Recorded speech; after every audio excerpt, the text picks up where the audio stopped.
Well, it is actually happening. I told you Howard Stern was calling, and Howard Stern, dude, I have worked here since I was 20 years old. I'm 35 now. Wow. And the first day I talked to Howard is on the last day. So thank you for taking the time. You're on vacation now, right? I'm on vacation. 15 years you're there. 15. Well, yeah. Tim was my original boss here, Mr. Tim Sabian. Now, what is your game plan? I mean, you know, when you think about the death of a radio station, we're, of course, talking about people. And so what do you do? Well, I mean, I think my first, what I do here is I'm the assistant program director and I introduce songs. But as a 35-year-old radio personality who has more to give the world than introducing songs, I think it comes at personally a really good time for me, because when you're making good money and you're doing something you're good at, sometimes it's hard to pull away to do something you need to do. So, now, do you have something lined up? Not a job, no. What I'm going to do is for years, I've been giving everything I do, every podcast, everything I wrote just goes to somebody else. So now I'm going to do it for myself. And I'm going to take this time, next couple of months, start I have a website built, like spikeeskin.com, and I'll podcast every day and be able to talk and do and write and be able to do the things that not play music, but actually talk. Right. And that sounds good. Yeah, it sounds like fun. And the only music that Did you make some dough doing that, or what? Well, I don't need to right away. I mean, I think I'd like to figure out how much I like doing that. Now, has the company taken care of you guys, especially if you've been there 15 years? I mean, or do they just cut you loose? Well, they've taken care of me. I mean, I left for a year and a half to go work in Chicago, and if I had stayed that whole time, the taking care of me would have been a little bit better, but it's certainly good. It's good enough. So now, what about Jeff, the program director? Is he going to be all right? Yeah, he's staying on. He's going to work at the new 94 WIP.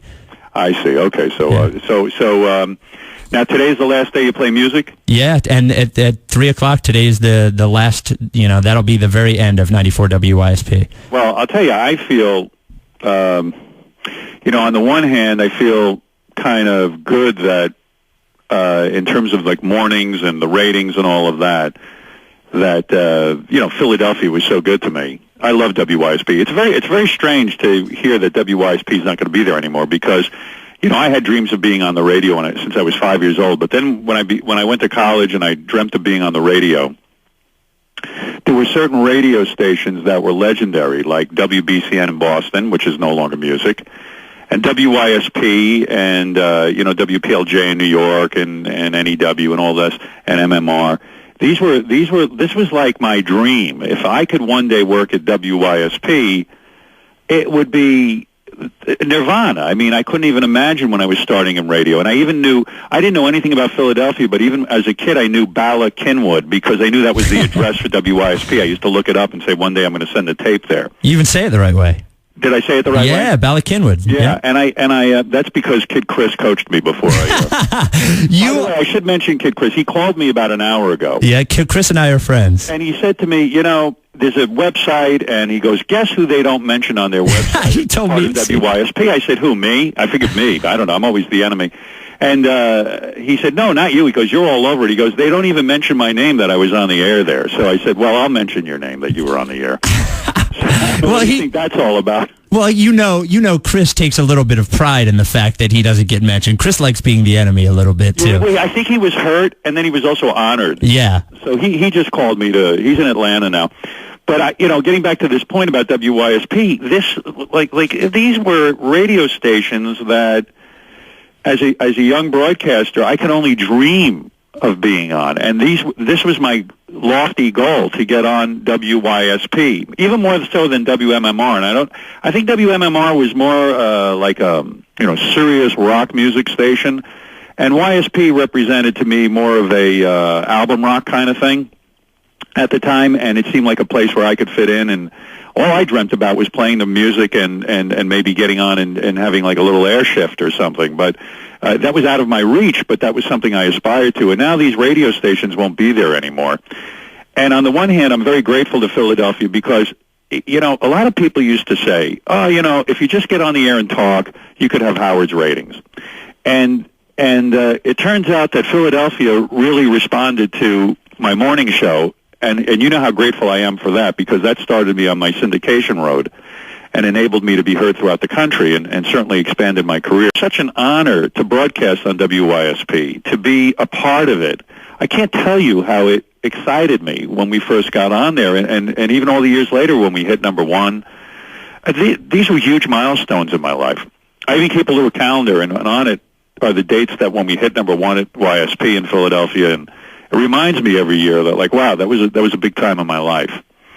So I say with some sadness, I hate to see it go, but at the same time, I kind of feel really honored that Philadelphia not only loved my morning show, but kind of didn't love all the morning shows that came afterwards. You know, it was like we really set the benchmark, and it's pretty heady stuff for me, you know, to think that Philadelphia was so loyal. Well, I mean, that's what Philadelphia is about. I think it's funny you bring up Chris, because what I told about Chris when he came here, in reference to you, is once Philadelphia decides they love you, they will love you like nobody else loves you. And that was kind of, I know your show was broadcast from New York, but it felt like Philadelphia loved Howard more than anybody else loved Howard. Like, I felt we were more dedicated to you than anybody else ever was, and that's why. Yeah, the fans in Philly were great. I remember when I came for a book signing, and there were like 25,000 people there waiting in line for me. I waited in that line, man. Yeah, and I said to myself, you know what? I'm going to sit here. I think I sat there for 10 hours. I said, there's no way I'm turning away a fan, because Philadelphia's just been incredible. And this whole WYSP and Philadelphia radio market, I remember when I was a broadcaster in Detroit, and things weren't going really well for me. And I actually worked with a guy who was I think he was an MMR guy as opposed to a YSP guy, but his name was John Bloodwell, and he was a promotions director. And John was just so in love with Philadelphia, and he used to tell me the stories of working for Jeff Pollock and Dick Hungate, and how they there's so much work that goes into these rock stations, and the history of these rock stations, and the love affair that the people who work there have with it. And the fans who love it. It's very weird to me that BCN is gone, YSP is gone, K-Rock is gone. It's very strange, but I guess that's kind of points out to what the future of radio is going to be. I think most people want to hear music uninterrupted from commercials, and I think that's, maybe FM will become more of a talk format, and, that's why I went to satellite. I mean, that's the thing with the music. I'm used to hearing music now without commercials, so maybe that's also part of the problem. Who knows what it is, but it is sad, because I wonder, like, where other broadcasters are going to get that kind of experience and get that kind of work.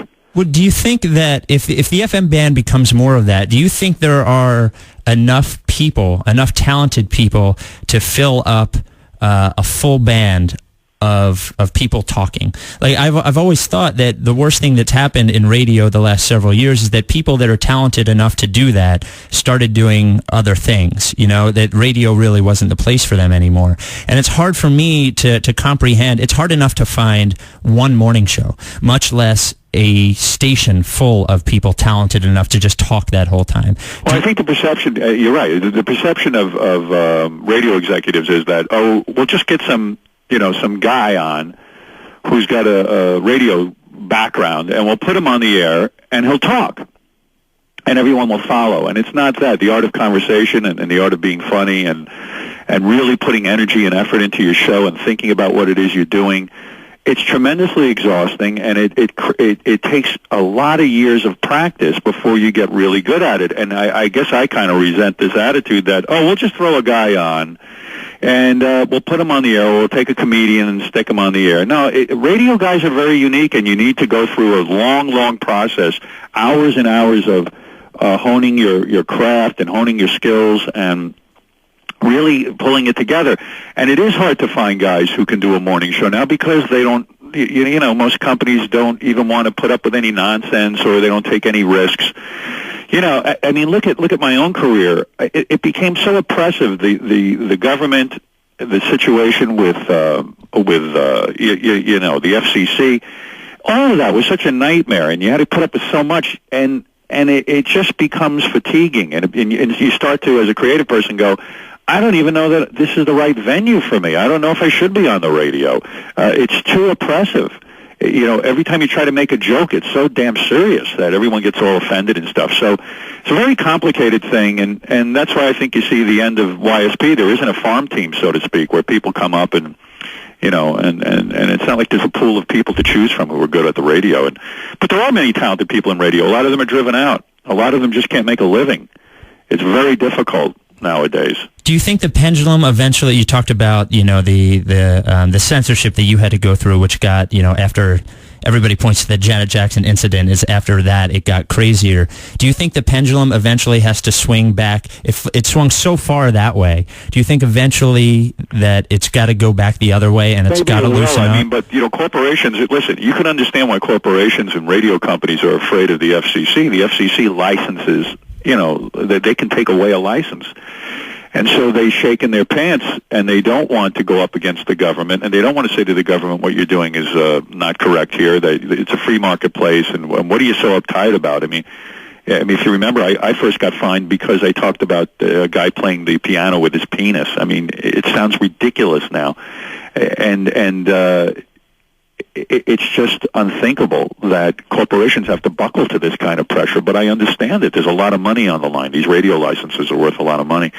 So I don't know what's going to be. It's just kind of sad. Hey, I want to mention a guy who used to be on in Philadelphia radio, Mark Drucker. He died. But yeah, Mark the Shark. I worked with him, Mark the Shark. I worked with him a long time ago. He was a real nice guy, and I'm thinking about all these guys who came out of Philadelphia. That's what I'm thinking about today, and I'm sure they're all kind of, the ones that are still around are going, man, this is really weird that these stations don't exist.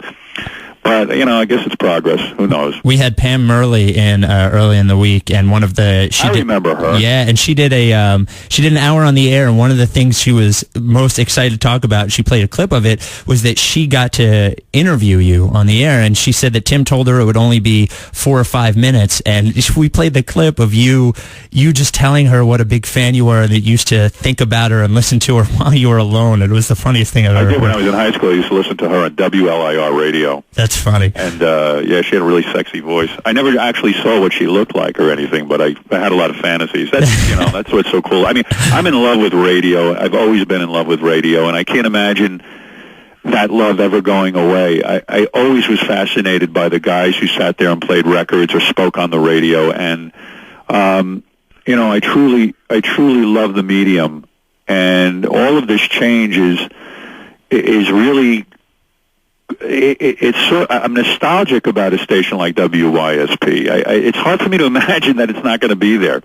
But, you know, I guess it just points out that people are getting their music from other places now, and right? I mean, isn't that what's going on? I think rock music especially, what's happened is that the internet has opened up the avenue for people to know about so many different new rock bands that it's hard to get people all liking the same thing at the same time, and when you program a music radio station that has to appeal to lots and lots of people, and everybody has the option to hear what they want when they want, specifically to build any kind of consensus on what, you know, a bunch of people want to hear at once becomes really, really difficult. And then, like you said, with commercials, is people they have ways to listen to music that is uninterrupted and is exactly what they want. And so you see my dilemma? Should I be happy or should I be sad today that YSP is going away? I'm happy in the sense that a lot of people are saying, well, when Howard was there, he held the radio station together and held it up.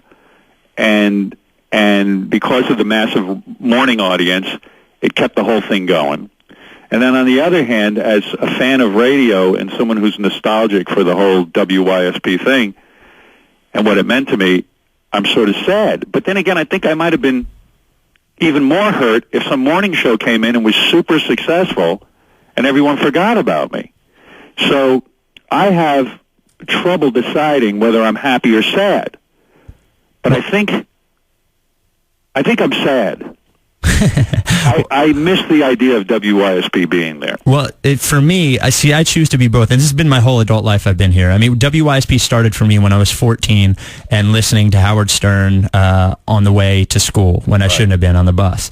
And by the way, what's funny for me talking to you is that my dad, do you remember when John DeBella, after the Morning Zoo, teamed up with a sports guy to take on you? Right. My dad is that sports guy. Oh, no kidding. Yeah, so when I'm 14, 15 years old and listening to Howard Stern, my dad is teaming up with DeBella to go against Howard Stern. So not only did I kind of hide the fact that I was listening to Stern in the first place because, you know, it was risque as it was, but like My dad was the competition. So everything that I've learned about being on the radio is him and you, which is an interesting, clash for me. But the first I ever learned about WYSP was Howard Stern. And I choose to, I'm struggling with the same happy, sad thing, because I'm happy to be able to take a week and talk about everything great that has ever happened here, and it, between you and everybody that's ever been here, and every great moment that we've had. And I'm sad that it won't be here, but what you talked about to me that hits home the most is I will miss the idea of WYSP and the notion of it more than the actual building. Just the notion of it's like Santa Claus. Yeah, I don't think I've ever actually been in WYSP. Well, I've never seen it. I ever actually visited the station. I don't think I did. If I did, I don't remember, but my memory's shot anyway, Yeah. It really truly is. But you were outside, right, for the funeral. Yeah. Yeah, I think back on the funeral. Now when I look back in retrospect, first of all, that whole thing with John DeBella, I have strange feelings about, because I don't dislike John DeBella. I think John DeBella is a very nice guy. And I look back on that, and I think I was a bit insane, because I think I could have functioned and done that morning show and not ever had to really mention WMMR and the Morning Zoo. I think the whole thing generated for me, I was very caught up in radio wars, and I was very hungry to succeed, because this was our first syndication market out of New York, and I really wanted to be successful in Philly. And I was an angry young man, And when I think back on it, the notion that I was more upset about was this morning zoo concept. I hated morning zoos. I thought morning zoos were everything that was wrong with radio. And now I kind of philosophically look back on it and I go, well, what's wrong with a morning zoo if some people like that? It's fine. I mean, there probably was room for a morning zoo and for me, but at the time I couldn't see anybody listening to a morning zoo. I couldn't tolerate that kind of radio. And quite frankly, I'd never even heard John DeBella. I didn't know what the show was. I didn't know much about it, except from what people told me. So I really have no dislike for John, and I know I sounded like I was insane and frothing at the mouth, because I was insane and frothing at the mouth. But, I don't, in a way, I kind of have a lot of respect for John and anybody who worked in the Philadelphia market. And I don't really feel badly, and I'm not sure even where all my crazy anger came from. I think more of my anger wasn't really about John, because I didn't know John and I didn't know his show. My anger was more about, I was frustrated and angry that more people couldn't get my radio show, and I was really angry that I was just a local New York performer and I wanted to be on across the country. And I probably took it out on everyone in my path. And I think John actually handled himself with a lot of class, and just kind of was like, oh my God, what is this storm coming my way, and why is this guy going berserk? But I don't dislike John at all, and I have respect for him. Well, when that worked, it almost, because I remember listening to it, it was funny because I actually worked with Mancow for a brief time too, but I remember when you went after Mancow and then was it Mark and Brian in L.A., and I just remember hearing what, I'll tell you, maybe you could do it a different way, but it was certainly interesting. Yeah, I mean, that's the way you were doing it. And you know what, I still have that anger, and sometimes, I mean, when I'm on the air at Sirius, by the way, I'm still around. I'm on Sirius Satellite Radio, for those of you who don't know.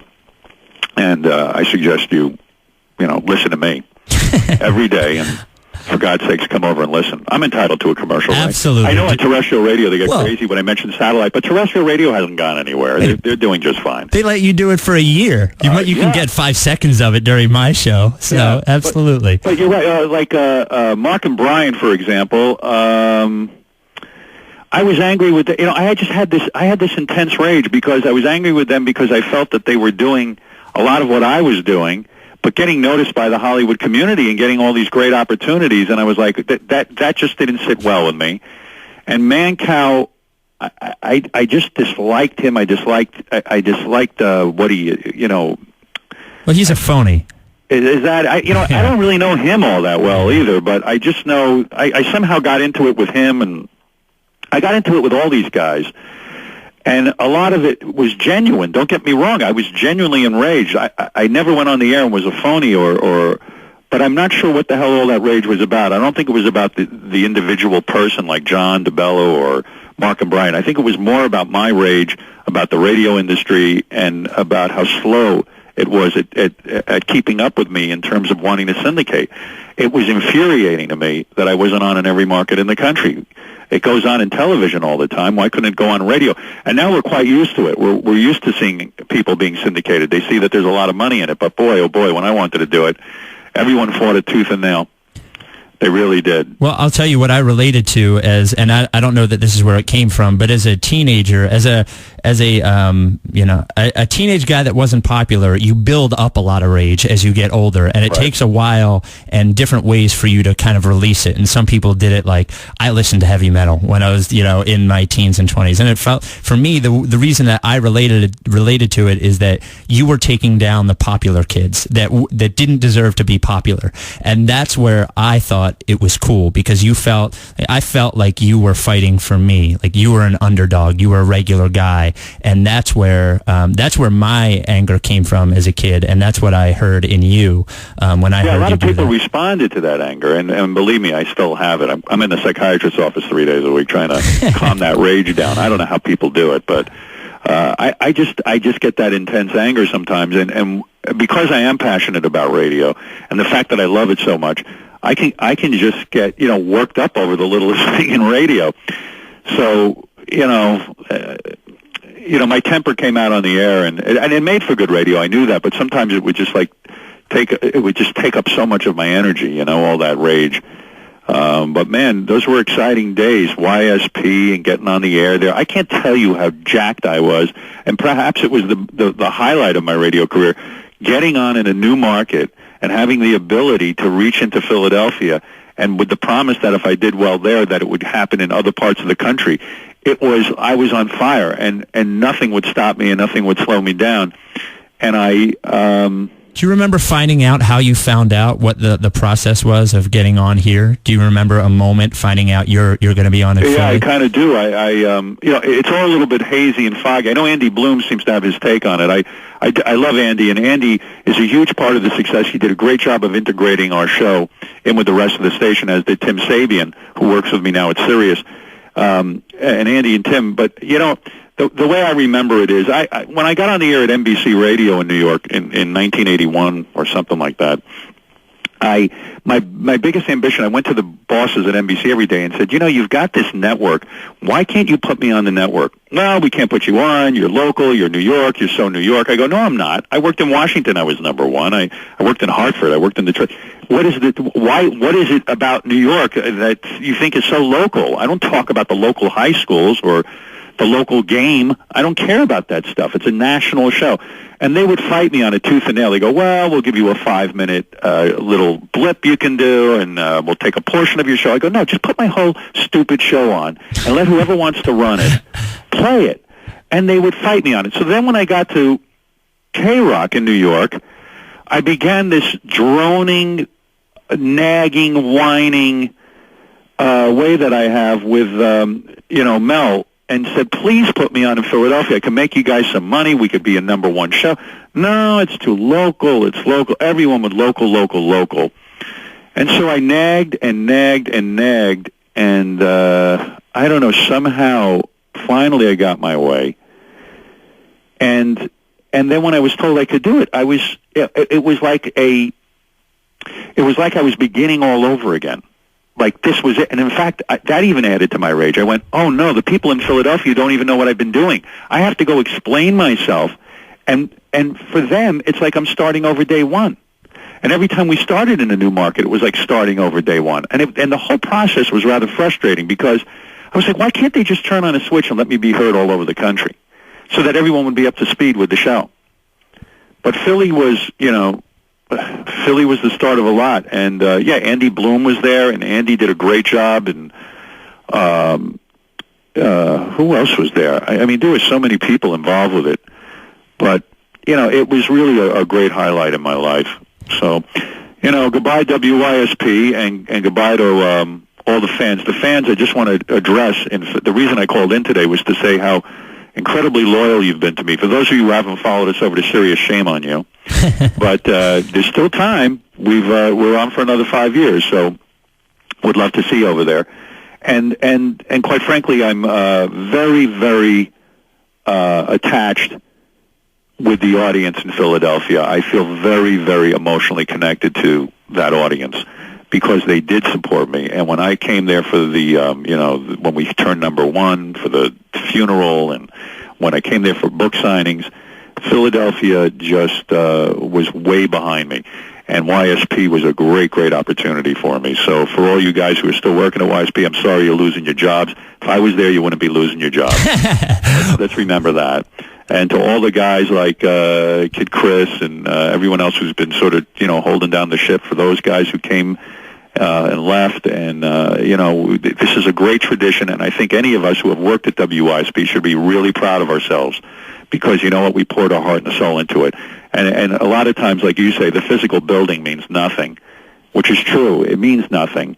But our energies, and I devoted so many years to that station. And I will miss it, and I love the people of Philadelphia for making such a great opportunity for me to work. So I know how frustrating it is when it doesn't work, and I feel your frustration. But hey, WYSP, we'll all say it. I'm going to have cocktails tonight and toast WYSP. Well, it's been an honor to talk to you. I promised Jeff that I would not talk too much about this, but we've been singing in the halls for 2 days. Do you remember the words to the Beetlejuice song? This is Beetle. I'm as bad as can. And he knows. And he knows. He's the best. He's the best. There we go. and what better song is there? Maybe that should be the last song played on WYSP. We had joked that I was joking with Jeff that I was going to stand at the board and everyone would think it was one song, and I was going to hit the Beatles song and stand here with a knife and dare people to take it off the air. That you got to do it. Is there a planned last song? There is. Like Leonard Skinner's, I don't know, Freebird or something. Andy would kill me if I said the song on the air. Oh, you mean you guys have worked it all out? Yeah, but why can't it be? Listen, who defined WYSP more than Beetlejuice? Than Beetlejuice. I mean, here we had the #1 show for years and years. Andy knows this better than anyone. And Andy, Andy's had an illustrious radio career aside from working for for Nixon or whoever the hell he worked for. Who did he work for again? He worked for George Bush or something, some Republican. Yeah. But anyway, why not Beetlejuice? Well, I'll tell you what. If I can't convince him to do, I get my show ends at 2, and then there's one more hour that's kind of a group hour. But I can promise you, who's doing the last hour? All of us. We're all going to be here together, but bang bang. Yes, but in my final, all of us, by the way. What's that? Everyone who works here now, like all of the employees and anyone who has come back to do alumni things, they're also invited to be in here as well. We'll compliment Viacom for allowing you guys to do final shows. I mean, usually they just pull the plug. I had this happen to me when I worked in Detroit. They went country, and they just pulled a bus in the middle of the night with new records and threw us all out. They gave us 2 weeks. I've had 2 weeks to do farewell shows. I almost don't even have anything left to say. I wonder if the ratings are going up just because of the... And who's doing mornings? Danny? Danny actually had a planned off week this week. So he had done mornings up until last Friday. Were they afraid that Danny would go berserk or something on the air? Is that why they didn't really want him doing the last week? What's the real story? Who would be afraid of Danny going berserk? I don't know. That's crazy. Sounds like good radio. Yeah. No, he was going to do, I think he was doing a cruise. He had a cruise for AAA that was a big sponsored thing, and he was already scheduled to be on it. So that's why he's not there. I don't think they're afraid of Dan. Danny is scary from afar, but up close you realize that Danny just, wants to work and do his job. So. Yeah, of course. Is MMR still going to be a rock station? Yeah. So there's only one rock station in Philly? Well, there's like an alternative station. There's a rock station. There's like a classic hits kind of station as well. So what the hell happened with you guys? Why'd you let things fall apart like this? Well, I got to be honest with you. It fell, like, very well that for a few years with Free FM, it fell apart. It did fall apart. But for the last few years, we have actually done pretty well for for ourselves. Oh. But the sports station is on AM. I see. And there are not a ton of younger people that listen to AM anymore. Right. And there's more revenue possibility for a sports station on FM than for us. So I think it was a little bit less about our lack of success and a little bit more about opportunity. Do you feel like MMR's cheering? Like, wow, we got rid of WYSP? Because that was the famous rivalry. Yeah, well, I think they are cheering somewhere, but somewhere else they probably... I'll tell you why, because I know a lot of guys I knew who were at MMR, they would always take comfort in feeling like, oh, wow, if they fire me at MMR, I could always go across the street to YSP. Yeah, yes. So, I mean, it's not good for guys who are doing, rock radio. No, there's fewer jobs. There's fewer and fewer jobs, but the strong will survive. Now, do you think I'm looking like a hero today because when I was there, everything was so strong? Well, you always look like a hero, Howard. Okay. As long as I come out looking good. Always. Anybody writing an article about how good I'm looking? Yeah. Quickly, write that article. Well, anyway, it's really been good talking to you. You too. I'm going to go stare at the wall for my radio show, and that's what I do. And I just want to say thank you again to Philadelphia, okay? And thank you too, Howard. All right, later. All right. Well, that was just about the coolest thing that ever happened to me. It took a very long time. I expected that. Okay, so they tell you Howard's going to call, and you don't know what it's going to be. The first thing for me is I don't know if he's going to call at all, because it wouldn't be the first time that they told me like a rock star was going to call and somebody forgot. So not only does he, and then when I think he's going to call, I don't know, maybe it's going to be 2 minutes. Maybe he's going to say thanks and just kind of move on. So not only does he calls 3 minutes early. He asked me how I'm doing, what my plans are, and then proceeds to do a half an hour on WYSP with me. And for somebody who has, like I said, been here for a very, very long time, the first time I get to talk to Howard is kind of on a sad day, but it was a thrill for me. And thank you to Howard Stern. Thanks to Tim Sabian, who allowed me to work here when I was much younger and much less experienced and much more of a hothead. And he is Howard's boss now. So thanks to Tim for making it happen. Thank you to Howard. And much like this will remind you of the old Howard Stern show, is that I'm way behind on spots. So you're going to hear a bunch of those, and then we'll come back and do Power Ballad Friday at noon.